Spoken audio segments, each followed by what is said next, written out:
Peace be upon you. On July 21st, 1969, Neil Armstrong and Buzz Aldrin became the first humans to land on the moon.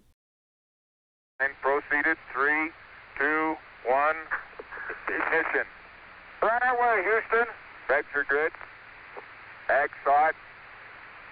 And for the very first time, about 22 kilograms of moon rock collected by humans have departed the moon. In the Quran, there is only one chapter titled, The Moon, and the very first verse of that chapter reads, "The hour has come near, and the moon has split." It should be noted that the Quran oftentimes uses the past tense to refer to a future event. Many times, for example, it speaks of the Day of Judgment using the past tense as if it had already happened. This is because God existing outside of time means all events have already happened from his reference frame. Additionally, many people assume splitting something necessarily means splitting in half, but that's not necessarily true. You can split something into smaller fractions like thirds, fourths, fifths, and so on. You can unevenly and unfairly split a pizza by giving someone a small piece and keeping the rest. Interestingly, this first verse number of the only chapter titled The Moon, 54:1, corresponds exactly to the minute and second the lunar module has departed the moon. In other words, for the very first time in human history, down to the minute and second, humans split 22 kilograms of moon rocks from the moon, 54 minutes and 1 second as the hour comes closer.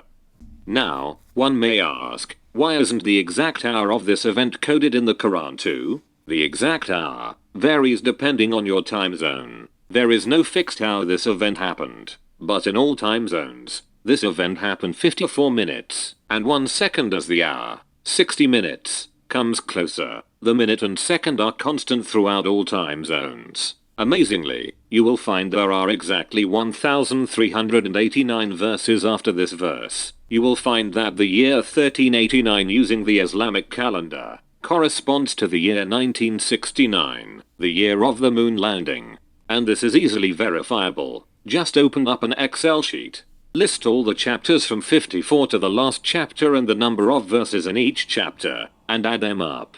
Take note, chapter 54 has 55 verses, but since it is the number of verses after chapter 54 verse 1, we write there are 54 verses left in that chapter on our Excel sheet.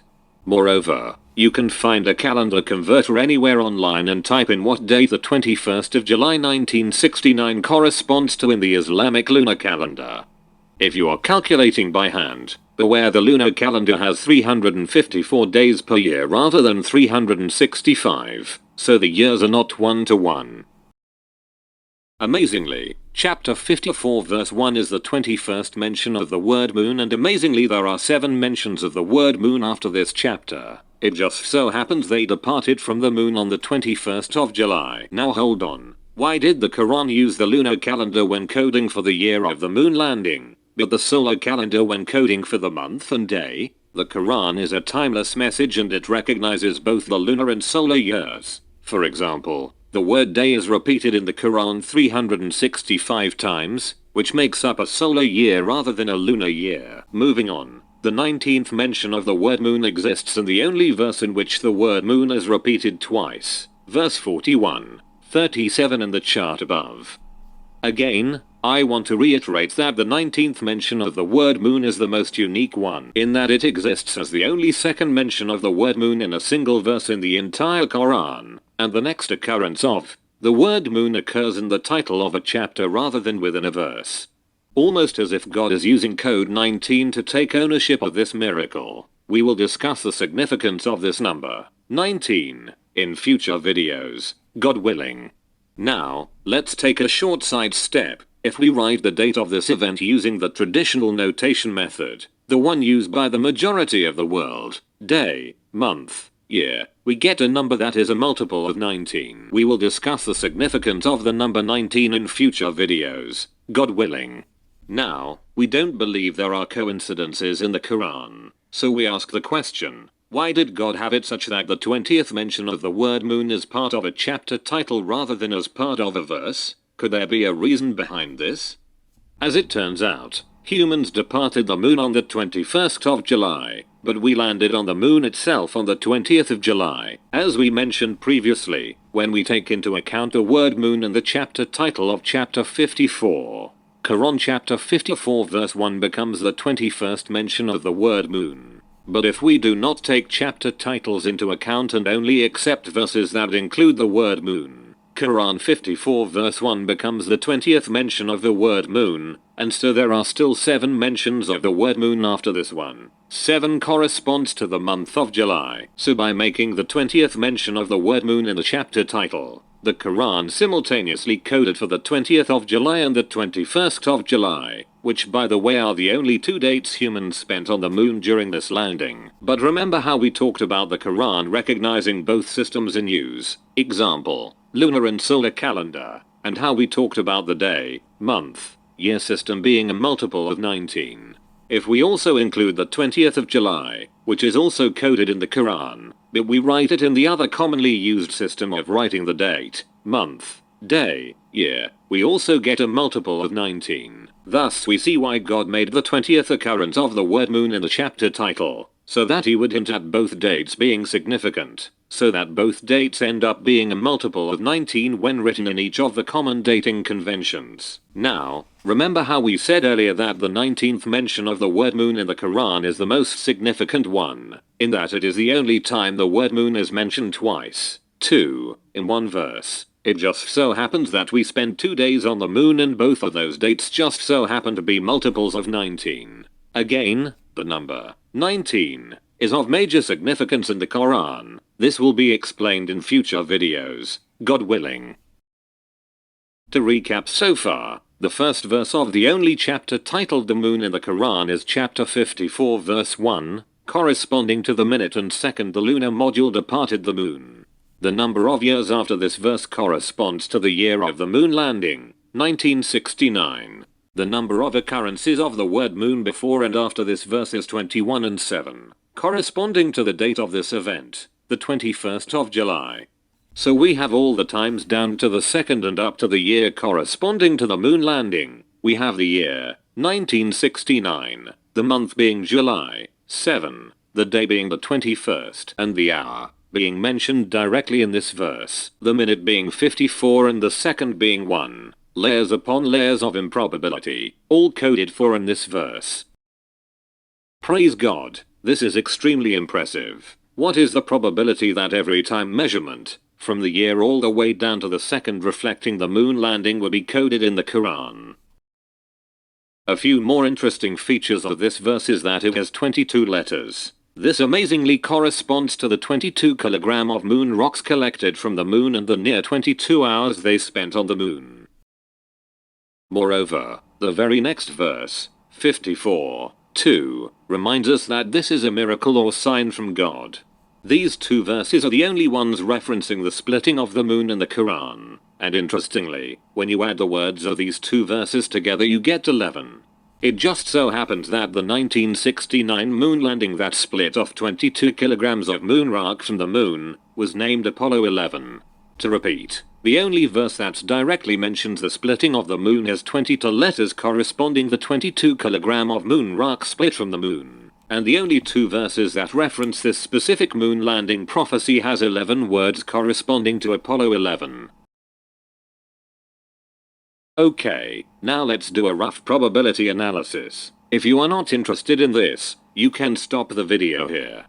Could the year coded in the Quran 1389 Hijri, corresponding to the year of the moon landing, 1969, be a coincidence? These are the number of verses after Quran 54:1, but not before, so aren't we just cherry picking? Well, consider the first verse of the only chapter titled The Moon happened to have exactly the number of verses after it that correspond to the year of the moon landing, and of course happen to correspond to the exact minute and second of the lunar module liftoff with the 22 kilogram of moon rock that we split off from the moon. Now, of course, there could have been 1389 verses before or after the moon landing verse, or there could have been 1969 verses before or after it, and only those would be significant for us. But any other location the verse could have been would not correspond to the year of the moon landing. And it just so happens that one of those 4 spots, each having either 1969 or 1389 verses either before or after them, correspond to the year of the moon landing in the solar calendar or Islamic calendar respectively, rather than any other spot of the 6,000 plus verses in the Quran. One of those 4 just happened to be the one chosen by the author of the Quran. Why? Why one of those 4? Why did the author of the Quran choose one of those 4 verses corresponding to the year of the moon landing instead of any of the other 6,000 plus verses to choose from? Of all those verses, why did the verse discussing the moon splitting event just so happen to be one of those 4 potential locations that would be significant for us, corresponding to the year of the moon landing?